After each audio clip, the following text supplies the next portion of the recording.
Hello beautiful people, मेरा नाम dietitian अर्चना जैन है और मैं बहुत सालों से डाइटेटिक्स की प्रैक्टिस कर रही हूँ।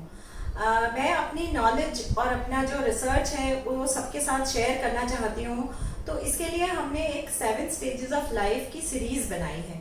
अगर आप इसमें इंटरेस्टेड हो तो आप इस सीरीज़ को ज़रूर देखिए। आप सभी के काम की चीज़ है, आप सबको प्रैक्टिकल सॉल्यूशंस मिलेंगे। तो आज हम बात करने वाले हैं ओल्ड एज के बारे में। ओल्ड एज जैसे कि हम सभी सुनते ही हमें लगता है कि शायद ये जिंदगी के दिन हम बस खत्म होने वाले हैं, लेकिन ऐसा नहीं है। ये भी बहुत लंबी भी चल सकती है। बहुत सारे लोग बहुत अच्छा स्वस्थ जीवन जीते हैं और मैं चाहती हूँ कि सभी लोग खुशी से अपना ये जो फेज है अपना लाइफ का ये एंजॉय करें। घर में भी देखिए अपने पोते पोती हो जाते हैं, बच्चों की शादियां हो चुकी होती हैं, हम घर की सारी जिम्मेदारियों से फ्री हो चुके होते हैं। बहुत ही कम लोग कोई अर्निंग कर रहे होते हैं, ऑफिस जा रहे होते हैं, तो ज़्यादातर टाइम घर में ही बीतता है। तो घर में ये टाइम बहुत खुशी से बीते, उसके लिए आपको स्वस्थ रहना बहुत ज़रूरी है। तो बहुत ही अच्छा है कि हम अपनी तरफ से ही थोड़े थोड़े चेंजेस अपनी लाइफ में लेकर आएँ, ताकि हम खुद भी स्वस्थ रहें और हम बीमार ना पड़े, ताकि हमारे बच्चों को भी ज़्यादा परेशानी नहीं हो। बहुत सारे लोगों को आजकल अकेले भी रहना पड़ता है, उनके बच्चे कहीं कहीं बाहर नौकरियां कर रहे होते हैं, तो उस समय तो ये और भी ज़्यादा ज़रूरी हो जाता है कि हम खुद स्वस्थ रहें, ताकि हमको बार बार ये मेडिकल हेल्प की ज़रूरत नहीं पड़े। तो उसके लिए हमें अपना एक लाइफस्टाइल इस तरह से बनाना चाहिए कि हम अच्छे से अपना खाना खाएं, लेकिन वो खाना बहुत अच्छे से हमारे को स्वस्थ रखे, लेकिन ना तो बीमारियां दे, ना मोटापा दे, ना कोई और परेशानी दे। तो इसके लिए जैसे कहा जाता है ना कि बैंक द बक, मतलब जितना जितना जो भी हम खाना खा रहे हैं वो ज़्यादातर न्यूट्रिएंट रिच हो, ज़्यादा से ज़्यादा, मतलब जैसे कहते हैं ना पैसा वसूल हो, पैसा वसूल होना चाहिए। तो उसी तरह से एक एक जो खाना हमारा जो एक एक बाइट है वो पूरी तरह हमारी शरीर को नरिश करे। बहुत सारे कई लोगों की इस उम्र तक आते आते कभी दांतों में कोई परेशानी हो जाती है, नहीं भी होती है, तो भी हमें सॉफ्ट डाइट लेनी चाहिए। सॉफ्ट एंड लिक्विड डाइट पे हमें शिफ्ट हो जाना चाहिए। कभी कभी की बात अलग है, कोई त्योहार है, कुछ है, कोई स्पेशल ओकेजन है, तो हमने थोड़ा बहुत कुछ हैवी खाना या कुछ पूरी कचौड़ी भी खा लिया, लेकिन रूटीन में इस चीज़ को अवॉइड करना चाहिए। रूटीन में हमारा खाना सॉफ्ट एंड लिक्विड होना चाहिए, जिसमें ज़्यादा से ज़्यादा फ्रूट्स और वेजिटेबल्स हों, ताकि हम उसको आसानी से चबा सकें। जैसे केला है, आम है, दही है, और दही से बनी हुई जो चीज़ें हैं, रायता है, ये सब चीज़ें हमें अपने डाइट में ज़रूर इंक्लूड करनी चाहिए। जैसे आलू है, आलू को बॉईल करके हम उसकी चाट बना सकते हैं, तो वो बहुत आसानी से खाया भी जाता है, डाइजेस्ट हो जाता है। तो जो प्लस जैसे पुलाव है या वेजिटेबल दलिया है, लापसी है ना, बहुत तरह के रायते हमारे घरों में बनते हैं।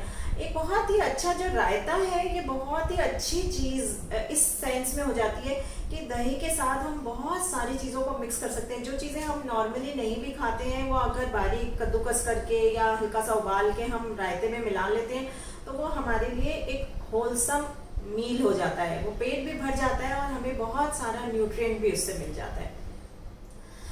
खाने के साथ साथ ही हमें थोड़ा बहुत अपनी एक्सरसाइज या वॉक या योगा प्राणायाम पे भी ध्यान देना चाहिए, कि कुछ ना कुछ हम ज़रूर अपने लिए करते रहें। मतलब थोड़ा बहुत वॉक जैसा जितना भी पॉसिबल है, ज़रूरी नहीं है घर से बाहर जाएं, हम घर में भी अपने कमरे में जितनी भी जगह है उसको यूज़ कर सकते हैं। हाथ पैर की एक्सरसाइज वो चलते रहें। हमारी जो मसल्स हैं, अगर हम उनको रोक देते हैं तो वो रुक जाती हैं, वो अटक जाती हैं, फिर वो मूव करने में भी दर्द होता है। तो हमको लगता है कि अरे मेरे को कोई परेशानी हो गई है इसलिए मेरे दर्द हो रहा है। प्रॉब्लम ये होती है कि हमने उन मसल्स को यूज़ करना बंद कर दिया। तो जितनी भी बॉडी में मसल्स हैं उनको सबको हमें थोड़ा थोड़ा थोड़ा थोड़ा यूज़ करते रहना है। तो योगा इसके लिए बहुत अच्छा ऑप्शन होता है, क्योंकि यौगिक क्रियाएं जो होती हैं, जो बेसिक आसन, जो मैं ये साथ में ज़रूर कहना चाहूँगी, जो आप कर सकते हैं, आपकी बॉडी अलाउ करिए वही करें, लेकिन कुछ ना कुछ ज़रूर करें। एक्सरसाइज के अलावा हमें ये भी बहुत ध्यान रखने की बात है कि हम जो फास्ट फूड या पैकेज फूड है, स्पेशली जो बाहर से आया हुआ जिसमें प्रिजर्वेटिव्स हैं, जिसमें कि कई तरह के कलरिंग एजेंट्स हैं, क्योंकि देखिए अब हमारा जो शरीर इस उम्र तक आते आते काफ़ी उसका जो BMR है, जो मेटाबॉलिक सिस्टम है, वो बहुत स्लगिश हो चुका, स्लो हो चुका है। तो हम अपने शरीर को अब कोई किसी भी तरह का चैलेंज नहीं कर सकते, है ना। उसको बहुत इजीली हमें इस टाइम को निकालना है, इस तरह से निकालना है ताकि हमारा शरीर खराब नहीं हो। तो हमें खराब होने से बचाने के लिए ये सब चीज़ों को अवॉइड करना चाहिए। जितने भी पैकेट वाले फूड आते हैं, जो पैकेट वाला फूड है, बहुत मसाले वाला फूड है, जो प्रिजर्वेटिव्स वाला फूड है, जिसमें बहुत ज़्यादा ट्रांस फैट है, जो उस चीज़ को जो कई बार तला हुआ भुना हुआ जो खाना होता है, उन चीज़ों को हमें अवॉइड करना चाहिए जितना हो सके। ठीक है, बच्चे अगर चिप्स खा रहे हैं, उसमें से आपने एक पीस लेके खा लिया, तब तक इतनी कोई परेशानी नहीं है। लेकिन फिर भी हमें मेजरली इस बात का ध्यान रखना है कि खाना जो है वो घर का ही बना हुआ हो। घर में अगर हम खुद केपेबल हैं तो अपना खुद कुछ बना सकते हैं तो बहुत अच्छी बात है, नहीं तो हम कोई हेल्प ले सकते हैं, कोई किसी से हम थोड़ा बहुत कटिंग चॉपिंग करवा सकते हैं, ताकि मैंने देखा है कि इस उम्र तक आते आते बहुत लोग इस चीज़ को अवॉइड करने लग जाते हैं कि अब खाना बनाने वाला कोई नहीं है, खुद से बन नहीं रहा है, तो फिर वो मतलब इतना भी मैंने देखा है कि सिर्फ चाय और बिस्किट खा खा के अपनी ज़िंदगी निकाल रहे हैं। तो ये चाय और बिस्किट आपको सिर्फ और सिर्फ बीमारी देंगे और कुछ नहीं देंगे, आप खुद परेशान हो जाएंगे। इससे ज़्यादा अच्छा है कि हम कहीं से कोई भी जो भी अरेंजमेंट हो सकता है वो हम करें, और किसी से या तो हेल्प लें या खुद करें।